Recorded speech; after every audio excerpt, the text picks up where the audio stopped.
இன்றைக்கு நாங்கள் பார்க்க போகிற பகுதி வந்து விலங்கிலியங்கள். விலங்கிலியம் என்றால் முதல்ல என்னென்னு தெரியும்.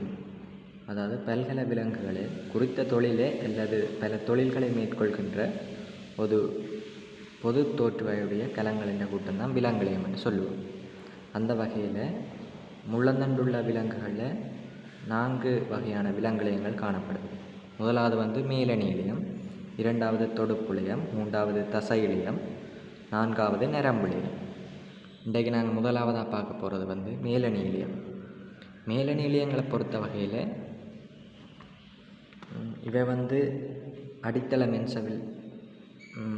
மென்சவின் மேலே காணப்படும். இங்கே வந்து கலங்கள் வந்து நெருக்கமாக அடுக்கப்பட்டிருக்கும். இங்கே கலங்கள் வந்து எப்படி அடுக்கப்பட்டிருக்கும் என்றால் நெருக்கமாக இருக்கும்.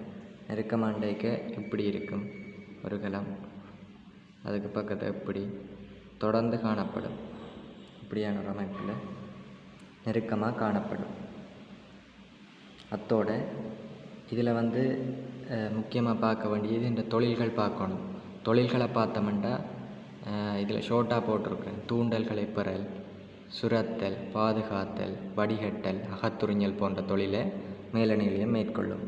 அத்தோடு வந்து மேலணிலியம் வந்து இங்கே காணப்படுதுன்னு தெரிஞ்சிருக்கணும்.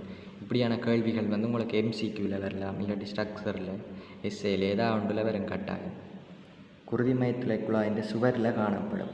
அதாவது குருதி மைத்திரை குழாய்களின் சுவரின் ஓரமாக இவை காணப்படும். அதோட தைராய்டு, தொண்டையில் வந்து தைராய்டு சுரப்பி இருக்குது, அதுலேயும் காணப்படும்.